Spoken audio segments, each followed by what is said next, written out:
Okay, so I wasn't planning on making this video, but this issue has become pretty serious and needs to be addressed. For anyone who doesn't know, recently, in the 1.19.1 snapshots, a new feature was added which allows you to report other players for sending bad messages, and this could possibly lead to you being banned from playing Minecraft entirely. And no, that's not an exaggeration.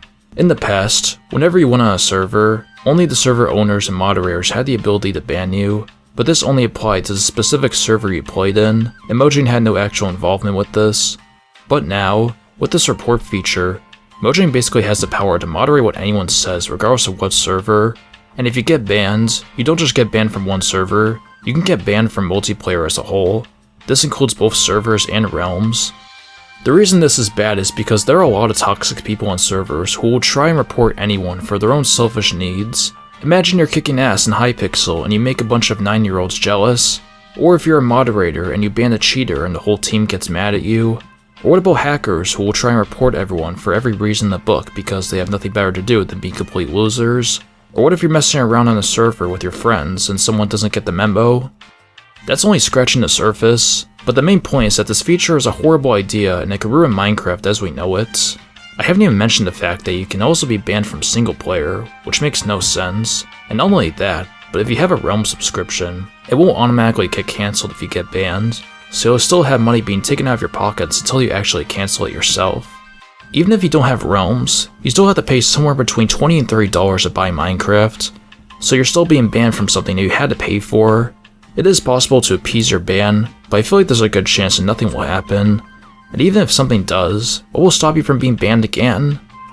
Overall, this feels like nothing more than a violation of our freedom of speech. Having Mojang policing everything you say on multiplayer regardless of what server you're on is like having your elementary school teacher being a part of every conversation you're having with your friends. Like there are things you want to say but you're afraid to get in trouble. If you create your own private server, you should be allowed to do whatever you want with it, especially if you're paying money to have that server exist. If you're paying for something and you could be at this much of a risk of losing it all, then how can we call this a sandbox game if it's being set up like a dictatorship? Honestly, I don't even think Mojang are the ones to blame for this. This feels more like a move from Microsoft. Because in the past, whenever Mojang changed or added something that lots of people had an issue with, they would avert the changes right away. But in this case, they're just going straight in and releasing this update. Literally only after one snapshot, they already have a pre-release and a release candidate. So yeah, I highly doubt Mojang had a say in this. If I had to say, I feel like this is being done to push people away from Java Edition and have more people play on Bedrock. And to prove that, just recently it was made that if you own either Java or Bedrock on PC, then you can now have access to both versions. Coincidence? I think not. Bedrock has way less capabilities than Java, and it's full of microtransactions, so Microsoft probably believes that if more people play Bedrock, they can get more money from stuff like skin packs and custom maps. I'm not really sure how this could work out. On one hand, if lots of people stop playing Java, Microsoft could take the opportunity to discontinue it and only focus on Bedrock. But on the other hand, the Bedrock Edition has so many bugs and issues, some of which devs refuse to fix, and I doubt many people are willing to pay the microtransaction fees. Regardless though, one thing that probably will happen is that lots of people will stop playing Minecraft.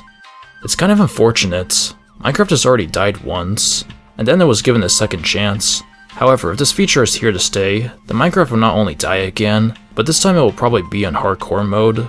What makes this even worse is that Mojang's reputation has slowly been declining. A few years ago, the SuperTufic graphics pack was something that was being worked on, but then it got cancelled, and then it was replaced by RTX, and that also recently got cancelled without any explanation I'm aware of. Then there's the amount of features that Mojang has said will be added to the game eventually but still haven't, not just including the losing vote features, but things like the fletching table functionality, archaeology, the illusioner, bundles. Now I understand they want to take all the time they need to make these features as good as they can be, and they did just recently add the losing swamp features in the goat horn, but it feels like every next update increases the pile of missing features further and further. Let's not forget the recent elephant in the room, the wild update, and how it feels like the update under-delivered. Of course not every update has to be super big and game-changing, but the problem with the update is miscommunication. They made it seem like the update was going to add a lot more than it did, and this isn't the only time miscommunication has been an issue with Mojang. All that being said, like I mentioned before, the player reporting system I don't blame Mojang for, but the fact that this is happening now after everything else that has happened is really tarnishing Mojang's reputation, and it's quite sad because it feels like they're one of the only few companies that actually respect and listen to their fans. When Microsoft first bought Mojang, I didn't really have a problem with it as long as it didn't affect the vanilla game. And for a while it hasn't, but this not only affects the vanilla game, but it could also kill it. We can always play on older versions since we have access to them, but I feel like this is also becoming an issue as well. There are a lot of servers out there that refuse to update past certain versions because of specific changes. For example, some servers are still in 1.8 because of the combat changes at 1.9. And there were servers that would stay in 1.12 because 1.13 and 1.14 screwed up the game performance for a lot of people. But because of 1.50, I'm not sure if that's still a thing or not. If we keep being given reasons to not play the newest versions of Minecraft, then it defeats the purpose in having new updates because no one's gonna play them. In this case, however, there is a mod that disables chat reporting, so that can at least protect people from unfairly being banned. But even then, not every player uses mods, so there are still going to be people who won't update to 1.19.1. And if people are being forced to use mods just to get the best experience with Minecraft, then that's not something to be proud of. Now I almost kind of wish that Microsoft never bought Minecraft, because clearly the only thing they care about is money. And what's ironic is that this decision is not only bad for us, but if everyone stops playing the game because of this, then this will affect Microsoft as well. So really this is a lose-lose situation. All we can really do is hope that this feature gets removed, and I feel like they're gonna have to because from what I've seen, pretty much everyone is against this and are making it quite clear across every social media platform, even on the feedback websites. There isn't a single person that wants this, and if Mojang doesn't want Minecraft to die for real, then they gotta be fighting against this as well. But yeah, I didn't really know what to think of this at first, but now I realize that this could spell certain doom for Minecraft as a whole. If you want to help fight this feature, I'll leave a link to the feedback page on this feature, and there you can make your voice loud and clear. It's still quite uncertain what the final outcome will be, but hopefully we get the good ending to this story. That's gonna be it for this video. If you made it this far, thanks for watching, and peace out.